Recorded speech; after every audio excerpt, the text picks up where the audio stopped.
장 1절로 6절까지의 말씀입니다. 구약 성경 1312쪽 스가랴서 1장 1절로 6절까지의 말씀입니다. 구약 성경 1312쪽입니다.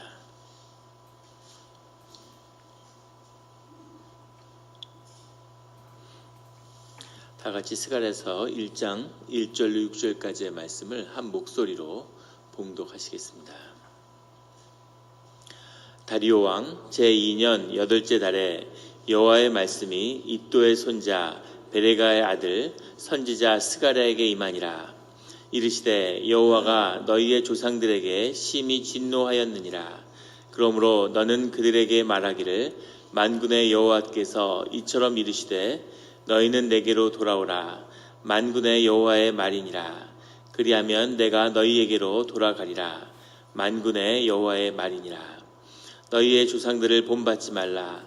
옛적 선지자들이 그들에게 외쳐 이르되 만군의 여호와께서 이같이 말씀하시기를 너희가 악한 길 악한 행위를 떠나서 돌아오라 하셨다 하나 그들이 듣지 아니하고 내게 귀를 기울이지 아니하였느니라. 여호와의 말이니라. 너희 조상들이 어디 있느냐?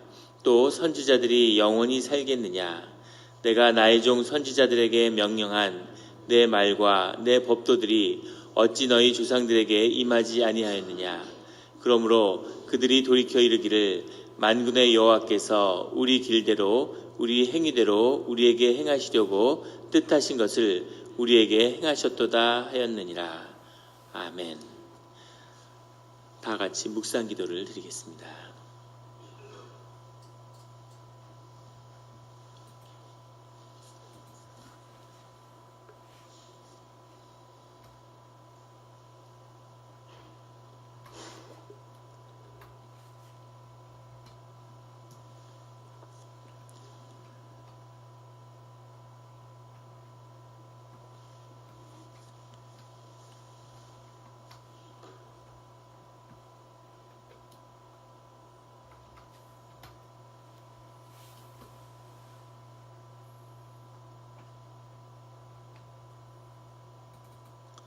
하나님 아버지 감사합니다. 이 사순절의 때 주의 음성을 듣고자 저희가 새벽 제단 앞에 모였습니다. 우리 마음의 기도와 우리 마음의 묵상이 주님께 연락되기를 원합니다. 감사드리며 예수 그리스도 이름으로 기도드렸습니다. 아멘.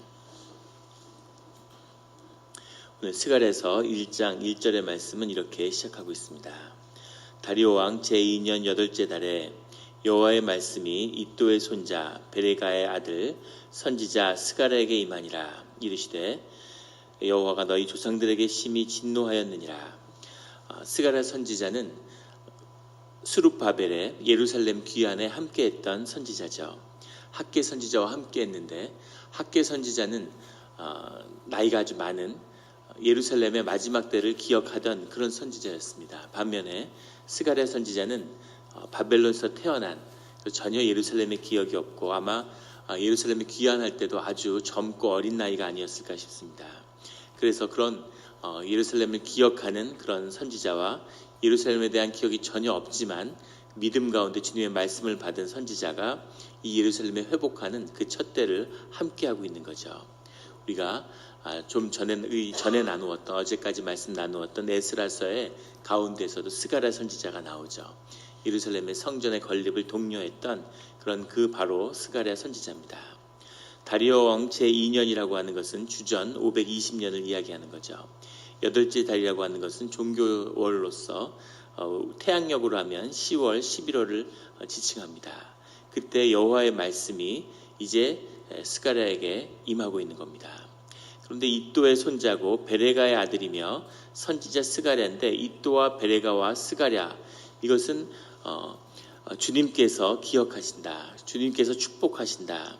그리고 적절한 시기를 주님이 주신다. 이런 뜻인데 이 세 가지의 이름이 합쳐지면 주님이 적절한 때에 다시 축복하신다. 이런 뜻이죠. 이것은 스가랴서 전체의 주제와도 다 있습니다. 그래서 이 집안과 이 말씀이 임하는 것이 하나님의 뜻 가운데 함께하고 있다는 것을 증거하고 있는 거죠.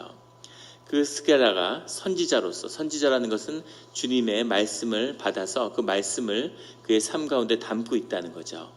그 선지자 스가랴가 임하니라 이르시되 여호와가 너희에게 조상들에게 심히 진노하였느니라. 그래서 지금 이 스가랴 제사장의 후손이지만 선지자로서의 주님의 말씀을 받고 그 삶 가운데 주님의 말씀을 선포하고 있지만 자신이 제사장의 삶을 경험해 본 적이 없고 예루살렘의 성전을 경험해 본 적이 없고 자신이 본 것은 자신의 모든 민족과 친척과 일족들이 다 바벨론에서 노예 생활을 하고 있는 거죠. 그런데 왜 우리가 노예 생활을 하고 있을까? 거기에 그 본질이 여호와의 진노에 있다고 하는 사실을 이제 깨닫고 선포하는 겁니다. 중요한 정신적인 자각이기도 하고 우리의 삶의 전환이 이렇게 하나님의 말씀을 통해서 이루어지는 거죠. 운이 없었겠지, 재수가 없지, 안 좋은 사람을 만났지, 부모가 노예인데 노예 자식으로 태어났으니 나도 노예지, 이런 삶의 체념이 아니라 왜 우리의 삶이 이런 자리에 있었을까? 왜 우리의 민족이 이렇게 다 노예가 되었을까? 그 본질 가운데 하나님의 진노를 보고 그 말씀을 받는 것, 이것이 완전히 유대의 민족과 예루살렘의 민족이 하나님께 돌이키는 그런 계기가 되었다는 것입니다. 늘 주님의 말씀이 임함으로 그 말씀을 받음으로 삶의 새로운 길이 열리는 우리의 삶의 자리가 되기를 예수 그리스도의 이름으로 축원합니다. 3절에 그러므로 너는 그들에게 말하기를 만군의 여호와께서, 만군의 여호와라는 표현이 나오는데 이 만군의 여호와는 세상을 주재하시는 하나님이, 여호와가 세상의 주재자인 하나님이시다 라는 뜻이 들어있는 거죠. 우리가 주님께 새벽마다 기도하는데 가끔 우리가 자꾸 잊게 되는 것은 세상의 주인도 역시 하나님이라고 하는 겁니다. 마귀도 하나님이 세상을 다스리는 그 권세 아래에 있는 거죠. 마귀가 주님의 더 크신, 우리가 측량할 수 없는 뜻 가운데 하나님께 대적을 하나님이 허용하시고 악의 길을 통해서 선을 이루어가는 그 역할을 하고 있는 거죠. 그래서 우리가 하나님께 기도할 때 하나님이 그 모든 것의 주재자시고 주권자라고 하는 것을 기억해야 하는 것입니다. 하나님이 우리와 함께 세상과 싸우시는 게 아니라 세상의 주인이 하나님이시고 우리를 통해서 우리의 영적인 성장과 삶의 생명이 자라나는 것을 하나님이 이루어 가시는 길 가운데 있는 거죠. 우리는 모든 것을 주님께 구하고 주님이 그 모든 일들을 이루실 수 있는 그 능력 가운데 계시는 분이다 하는 것을 우리가 기억해야 하는 거죠. 그 일들이 실제 이 이스라엘의 회복을 통해서 하나님이 보여주셨습니다. 어떻게 세계 제국, 아수르와 바벨론과 페르시아의 그 세계 대제국이 지배하는 그 근동 아시아에서, 그리고 이 작은 민족, 이 이스라엘의 민족이 노예로 끌려갔는데 그것이 3세대가 지나서 다시 7세대가 지나서 다시 또 3세대가 지나서 그래서 이스라엘이 회복되는 역사, 이것을 페르시아를 통해서 이루어내고 그 바빌론에 갔던 모든 것들이 바빌론에 붙들려 갔던 그 제기 접시 하나도 모두 깨지지 않고 돌아오는 그런 일들을 주님이 이루시는 것을 보여주시죠. 주님이 그 모든 일들을 하실 수 있는 분이라는 겁니다. 일어나여 만군의 여호와 하나님을 늘 만나는 그분께 간구함으로 우리 삶 가운데 여호와의 뜻이 이루어지는 그런 우리의 믿음 생활과 기도의 자리가 되기를 예수 그리스도의 이름으로 축원합니다. 그 주님께서 말씀하시는데 너희는 내게로 돌아오라. 만군의 여호와의 말이니라. 그리하면 내가 너희에게로 돌아가리라. 주님이 말씀하시는, 주님과 새로운 관계가 회복되는 그 시작은 회개에 있다는 것을 말씀하고 계시는 거죠. 주님이 우리를 사랑하시지만 우리가 죄 가운데 있을 때에는 우리와 함께 할 수 없다는 것을 말씀하고 계시는 겁니다. 그래서 우리는 늘 회개하는 거죠. 기도 가운데 주님께 회개하고 우리의 삶의 방향을 주님께 돌이키는 것입니다. 그래서 주님의 역사가, 주님의 사랑이, 주님의 은혜가 우리의 삶 가운데 다시 시작되는 그 시작이 회개에 있다는 것을 늘 주님이 말씀하십니다. 회개함으로, 오늘 우리에게 회개의 영이 임함으로 주님이 우리에게 회복되는 역사가 있기를 주의 이름으로 축원합니다. 회개해야 되는 것이죠. 우리 제자훈련 때도 많이 나누었지만 우리 개신교가 구원파나 이단의 공격 가운데 시달리다 보니까 이 회개에 대한 교리들이 많이 흔들렸어요.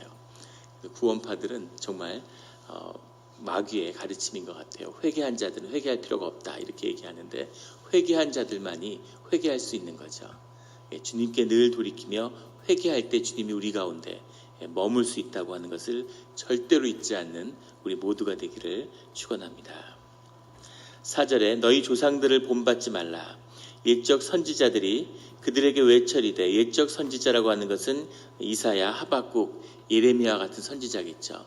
이 유다의 마지막 때에 예루살렘을 지킬 수 있는, 하나님이 돌이킬 수 있는 그때와 그것을 위한 말씀을 주셨는데 끝까지 하나님을 거부했던 그 일을 이야기하는 거겠죠. 조상들을 본받지 말라. 옛적 선지자들이 그들에게 외쳐 이르되 만군의 여호와께서 이같이 말씀하시기를 너희가 악한 길 악한 행위를 떠나서 돌아오라 하셨다나 그들이 듣지 아니하고 내게 귀를 기울이지 아니하였느니라. 여호와의 말이니라. 똑같은 선지자가 있고 똑같이 하나님의 말씀이 임했지만 그 말씀이 공동체 가운데 함께하지 못했다고 하는 것이 그 비밀입니다. 주님은 나를 믿고 나를 구원하고 나를 부르시는 게 아니라 우리를 부르시고 우리 가운데 하나님의 뜻을 이루고 우리 가운데 하나님의 나라를 허락하시는 거예요. 이것이 영의 비밀이고 구원의 비밀입니다. 이것을 속아서 내가 구원받고 내가 믿고 내가 영생을 누리고 이러니까 아무런 신앙의 능력이나 삶의 열매가 맺어지지 않는 것이죠. 우리 가운데 공동체가 회복되어야지만이, 교회가 회복되어야지만이 주님의 영이 우리 가운데 머물 수 있는 그 비밀이 여기에 있는 것입니다. 이것이 성경이 이야기하는 하나님의 영광의 비밀이에요. 이것을 이루지 못하는 자들, 왜 이런 뛰어난 선지자들이, 예레미야 선지자나 하박국이나 이런 뛰어난 선지자들이 있었음에도 불구하고 유다 왕국의 쇠락을 막지 못했을까? 그 말씀이, 그 귀한 말씀이 이 귀한 선지자에게 임하는 것이 중요한 것이 아니라 그 말씀을 하나님의 말씀으로 받는 그런 공동체가 있어야 하는 거죠. 그것이 주님이 우리 가운데 머물고 그 능력이 우리 가운데 머물 수 있는, 그 임재의 비밀 우리와 함께 할 수 있는 그 비밀이 여기에 있는 거죠. 그런데 그것을 지키지 못하는, 그것을 받지 못하는 이런 이스라엘의 민족의 문제가 있었다는 것입니다. 5절에 너희 조상들이 어디 있느냐, 또 선지자들이 영원히 살겠느냐. 이 말씀은 무슨 말씀이냐면 하나님의 말씀이 임했지만 그 말씀을 계속 전하는 선지자들이 있겠느냐, 그들의 말씀을 받지 않았던 조상들은 어디 있느냐 이렇게 묻는 거죠. 말씀이 선포되었지만, 말씀이 하나님인데 그 말씀으로 하나님이 우리에게 선포되었지만 그 말씀을 받지 않는, 그 말씀을 누가 가지고 있느냐, 그 말씀이 어디에 임하고 있느냐라고 주님이 물어보시는 거죠. 누구도 여기서 영원히 살 수 없는 것처럼 이 땅에서 받은 하나님의 말씀이 어떻게 우리와 함께 머물 수 있느냐라고 주님이 물어보고 계시는 겁니다. 6절에 내가 나의 종 선지자들에게 명령한 내 말과 내 법도들이 어찌 너희 조상들에게 임하지 아니하였느냐. 왜 말씀이 선포되었는데 우리는 말씀을 계속 받고 말씀을 접하고 있으니까 말씀은 늘 우리와 함께하는 것으로 생각합니다. 그런데 말씀이 늘 우리와 함께하지 않죠. 이 마지막 말라기 선지자를 끝으로 이 이스라엘 민족 가운데 하나님의 말씀이 사라집니다. 그리고 400년 동안 침묵의 시대가 흘러가는 거죠.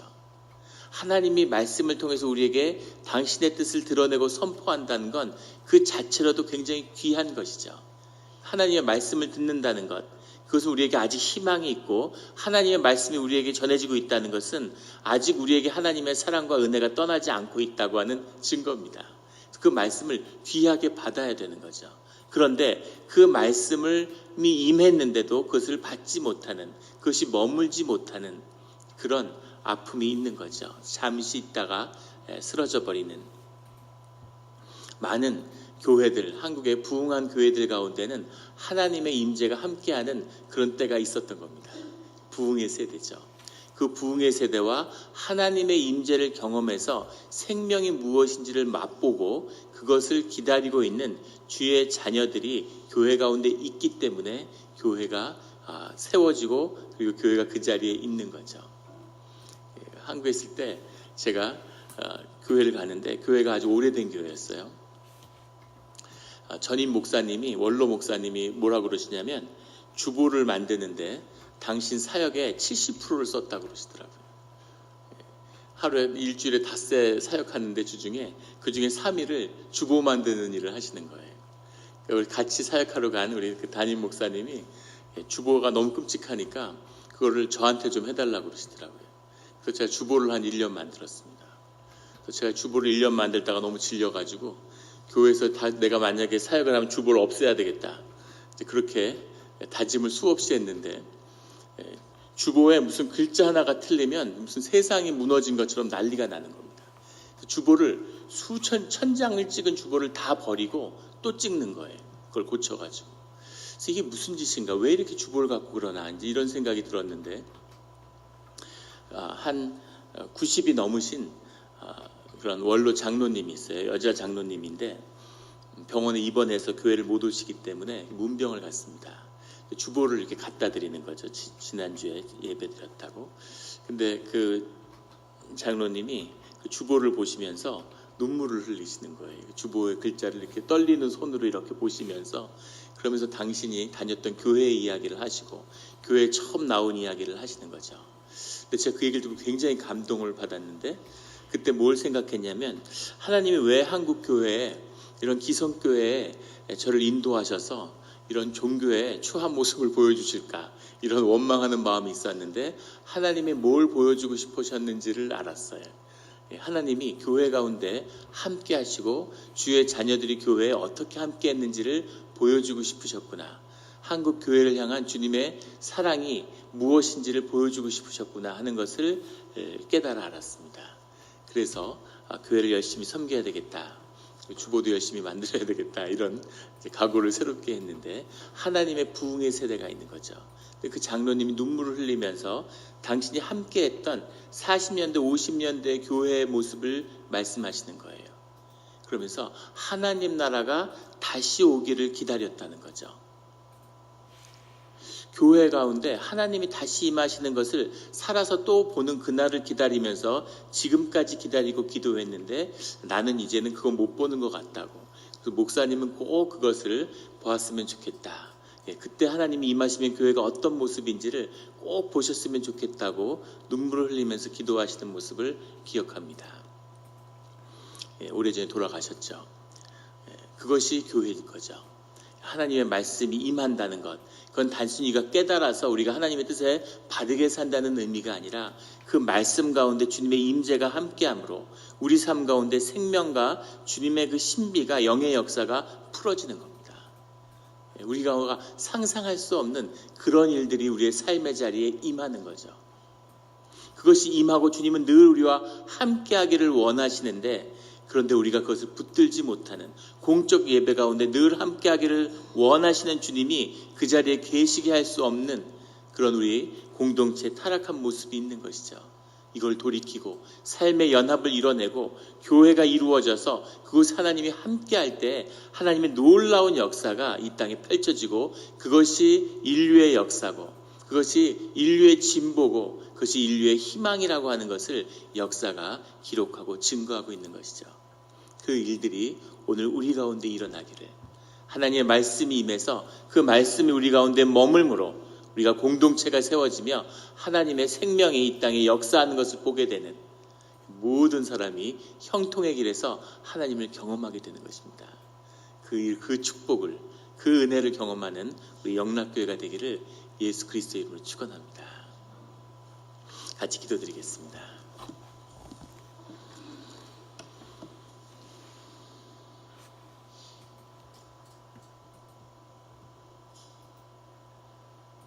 하나님 아버지 감사합니다.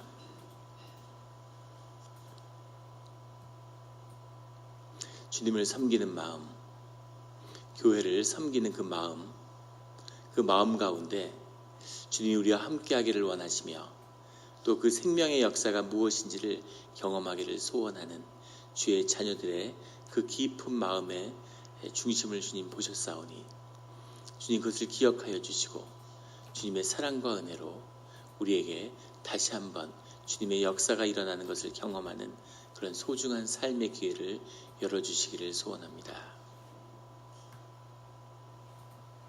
우리가 믿음의 선조들이 주님과 함께하며 그 삶의 역경과 깊은 절망과 좌절 가운데서 하나님이 어떻게 함께하시고 생명의 비밀이 풀어졌는가를 보고 기억합니다.